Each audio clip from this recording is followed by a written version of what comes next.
बड़ी खबर का जो कि पटना से महागठबंधन सरकार को घेरने में जुटी है बीजेपी। विजय कुमार सिन्हा का सरकार पर वार। सिपाही भर्ती परीक्षा पेपर लीक को लेकर निशाना यहां पर साधा है। विजय कुमार सिन्हा ने सरकार पर एक बार फिर से निशाना साधा है। सिपाही भर्ती परीक्षा पेपर को लेकर जो लीक हुआ है निशाना साधा गया है और जांच एजेंसी सरकार को लेकर जो है कठपुतली है, विजय सिन्हा ने कहा। चयन परिषद के अध्यक्ष को बर्खास्त करे सरकार, ये मांग विजय सिन्हा कर रही है।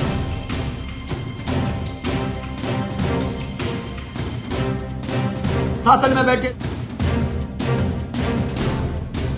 का खेल, बिल्ली को दूध की रखवाली।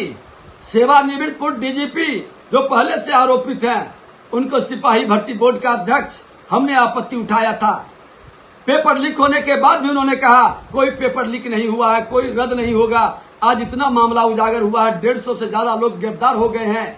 आज आप ईएयू को, आर्थिक अपराध इकाई में किन लोगों को बैठाए हैं जो ईमानदारी से जांच नहीं कर सकता? जो शासन में बैठे लोग करेंगे उसी को करना पड़ेगा। उसी तरह से आप दारोगा भर्ती का हो, अमीन भर्ती का हो, सब में पेपर लीक। ये बेरोजगार बच्चों के पैसे का परीक्षा देने में जो खर्च होता है, रहने ठहरने में जो परेशानी होती है, इसको मुआवजा देते हुए आप सीबीआई से जांच कराइए। और बच्चों के प्रतिभा का हनन का जब तक न्याय नहीं मिलेगा, सड़क से सदन तक हम लड़ाई लड़ेंगे। तो सीबीआई जांच की मांग यहां पर विजय सिन्हा कर रहे हैं और अब देखने वाली बात है कि मामला कितना तूल पकड़ता है।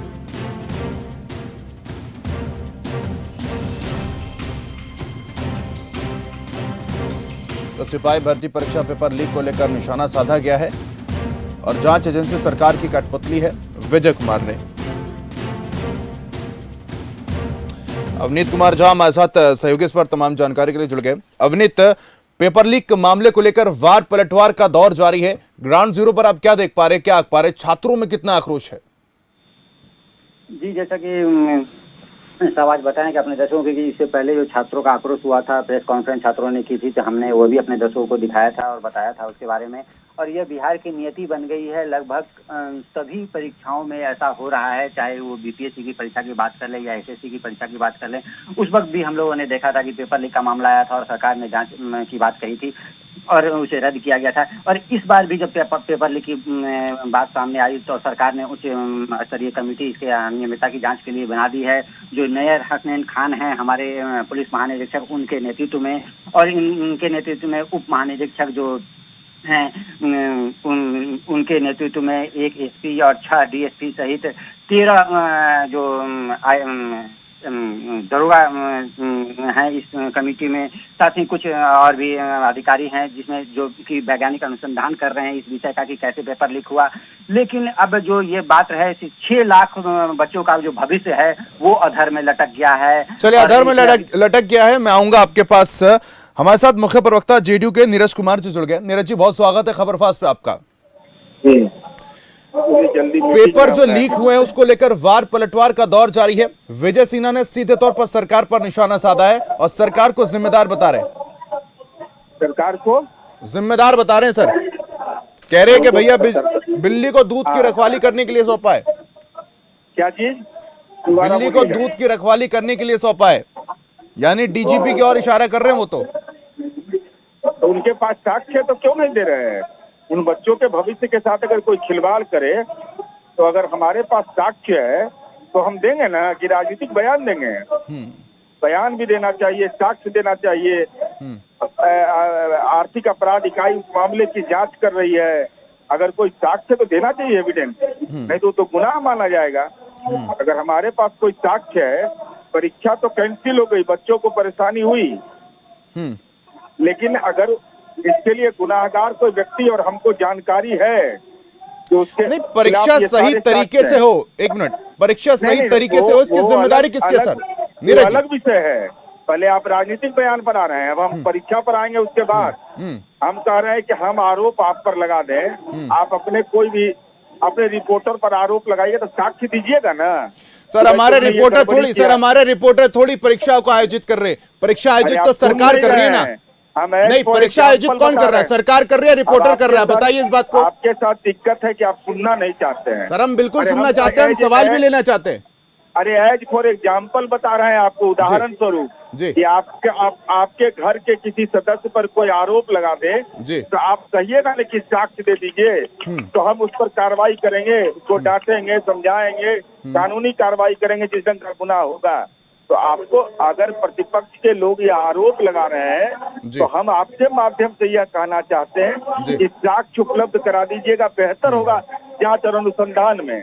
जहां तक परीक्षा, अब अगला मुद्दा है कि परीक्षा एक तो यही केवल नहीं हो रहा है, देश में पुलिस बल में सबसे ज्यादा महिलाओं की हिस्सेदारी बिहार में है, तो पुलिस की तो बहाली पहले भी हुई, आयोग है, आयोग ने बहाली किया, लेकिन इस बीच में ये प्रक्रिया के तहत गड़बड़ी हुई है, इससे कौन इनकार कर रहा है। ठीक है सर। सरकार को जैसे ही जानकारी मिली हमने कार्रवाई सुनिश्चित किया, और इतना ही नहीं, इनकी संपत्ति जब्त करेंगे, वह भी देखिएगा। नौजवानों के हित पर हमला करेगा, हम खामोश बैठे रहेंगे। आज समय जो प्रक्रियात्मक लगता है वो लगता है। जी सर, मुझे अच्छा लगा आपने इस बात को कबूला, लेकिन छात्रों पर आते हैं। छात्र का दरअसल ये कहना है कि एक तो बहुत दिनों बाद भर्ती निकली थी, वो भी ठीक से नहीं हो पाई, उसमें भी परीक्षा पेपर लीक कर दिया गया।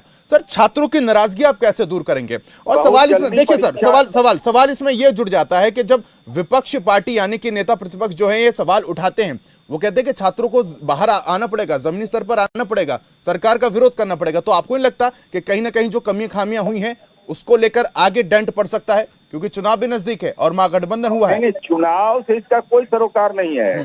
हमने उतनी भर्तियां की है जो देश में कोई नहीं किया है, लेकिन नौजवानों के हक का सवाल है, परीक्षा मुकम्मल सही तरीके से हो, ये हमारी जिम्मेवारी है। ये आयोग जो भी निर्देश देगा उसका अक्षरशः पालन भी करेंगे, लेकिन सवाल इस बात का नहीं, बच्चों को परेशानी तो हुई, बच्चों को परेशानी हुई, अब उनका परीक्षा केंद्र जगह जगह था। चलिए, दिलीप कुमार छात्र नेता हमारे साथ जुड़ गए। सर, उनका जो है पक्ष जान लेते हैं। दिलीप कुमार जी, बहुत स्वागत है आपका। जी बहुत।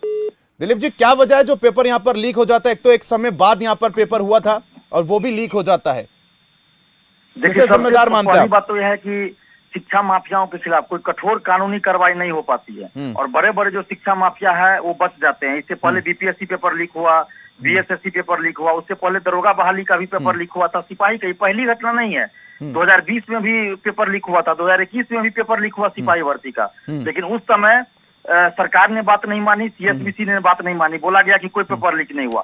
अभी भी सीएसबीसी के चेयरमैन क्या बोल रहे थे कि कोई पेपर लीक नहीं हुआ है, सिर्फ आंसर वायरल हुआ है, और अभ्यर्थियों ने ज्यादा पढ़ लिया इसलिए अंदाजा लगा लिए कि क्या क्वेश्चन पूछा जाएगा। तो इस तरह का कुतर्क वाला जवाब ये दे रहे थे सीएसबीसी के चेयरमैन, और वो बिहार के डीजीपी रह चुके हैं। अब इतने शर्म की बात है कि बिहार पुलिस प्रमुख रह चुके हैं, वो बिहार के पुलिस प्रशासन के मुखिया रह चुके हैं, और इस तरह का बयान वो दे रहे हैं। और उनको अभी भी लग रहा है, जो एसके सिंघल है सीएसबीसी के चेयरमैन, उनको अभी भी ये लग रहा है कि चूंकि हम बिहार पुलिस के मुखिया रह चुके हैं, यानी डीजीपी बिहार रह चुके हैं, तो जांच एजेंसी भी हमारे ऊपर कोई कार्रवाई नहीं करेगी। इनको अभी भी ये लग रहा है, और इसीलिए वो एक से एक बयान इस तरह का जा रहा है। सीएसबीसी की पूरी तरह या तो संलिप्तता है इस पेपर लीक में, या फिर लापरवाही है। हम लोग आज से नहीं, 4 साल पहले से कहते आ रहे हैं कि सीएसबीसी के अंदर के लोग भी पेपर लीक में संलिप्त रहते हैं, धांधली सेटिंग में संलिप्त रहते हैं, सरकार उन पे कार्रवाई करे, लेकिन सरकार उन पे कोई कार्रवाई नहीं करती है। दिलीप, हाँ, एक सवाल मैं आपसे चाहूंगा, आप जल्दी से इसका जवाब दीजिएगा। क्या छात्रों के भविष्य के साथ खिलवाड़ हो रहा है? क्योंकि जिस तरीके से आपने तमाम चीजों को बताया कि इससे पहले भी कई पेपर लीक हो गए हैं, और भाई नीरज तो सीधे तौर पर कहते नजर आ रहे थे, भाई हम तो कार्रवाई कर रहे हैं, विपक्ष कुछ भी बोल रहा है उसको बोलने दीजिए, हम छात्रों को संतुष्ट करेंगे। सबसे ज्यादा नियुक्तियां जो है बिहार में दी गई हैं। जी देखिए, बहाली बहुत आ रही है, इसके लिए हम धन्यवाद देते हैं सरकार को, लेकिन ये जो शिक्षा माफियाओं का गढ़ बन गया है बिहार, पहले पटना में होता था सेटिंग का काम, अब पूरे जिला में फैल गया, हर जिला में। तो इस पे एक कठोर कानून बनाने की भी जरूरत है सरकार को, जिसमें कम से कम 10 साल की सजा का प्रावधान हो, स्पीडी ट्रायल करके सजा मिले, सारी संपत्ति दर्ज हो। अगर कोई सरकारी नौकरी में है तो सबसे पहले उसको नौकरी से बर्खास्त किया जाए। आज हम सरकार से सवाल कर रहे हैं कि बीपीएससी पेपर लीक में डीएसपी तक अरेस्ट हुए थे, क्या डीएसपी को नौकरी से बर्खास्त किया गया? अंचलाधिकारी अरेस्ट हुए थे, क्या अंचलाधिकारी को नौकरी से बर्खास्त किया गया? नहीं किया गया। क्यों नहीं किया गया? और वो लोग लगता है कि अब ज्वाइन भी कर लिए। तो इसी का नाजायज फायदा ये शिक्षा माफिया उठाते हैं, फिर अगली बार किसी परीक्षा में पेपर लीक करा लेते हैं। हम परीक्षा से 2 महीना पहले सीएसबीसी ऑफिस जाकर उनके अधिकारियों को अवगत करा चुके थे कि आपका पेपर लीक पहले से हो रहा है, अभी भी हो जाएगा, जो आप सतर्क रहिए। हमने तरीका बताया था कि क्या क्या आप कीजिएगा तो पेपर लीक नहीं होगा, लेकिन सीएसबीसी के चेयरमैन साहब नहीं मिले, घमंड में चूर थे, अभी भी घमंड में चूर है, और कोई व्यवस्था नहीं की गई थी। इससे ज्यादा व्यवस्था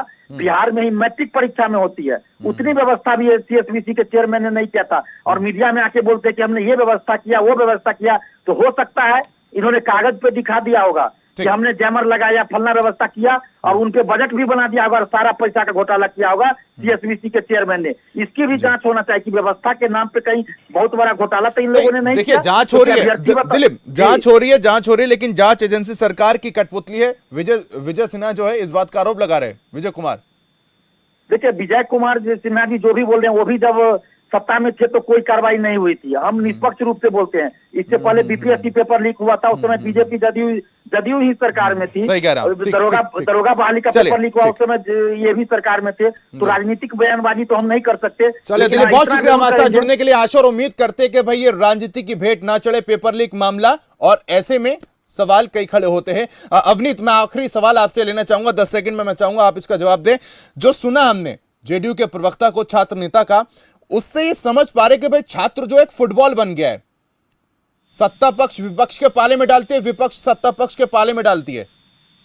जी, ऐसा ही कुछ हम देखते आ रहे हैं बिहार में। अगर बिहार के सभी जिलों की बात करें तो 74 केस इस मामले में दर्ज हुए हैं और 150 लोगों को अभी तक गिरफ्तार किया गया है। जो अभी लेटेस्ट स्थिति है कि 150 लोगों को गिरफ्तार किया गया है, लेकिन इसमें बड़े अधिकारी का अभी तक कोई नाम नहीं आया है, जिससे एक असंतोष जरूर कह सकते हैं कि छात्रों में असंतोष है। और यह घटनाएं बार बार छात्र देखते आए हैं, तो निश्चित रूप से उनका मनोबल कमजोर हो रहा है। जी सवाल। चलिए, बहुत शुक्रिया अवनीत, तमाम जानकारी हम तक साझा करने के लिए। अवनीत हमारे साथ जुड़े थे, तमाम जानकारी साझा कर रहे थे। इस बीच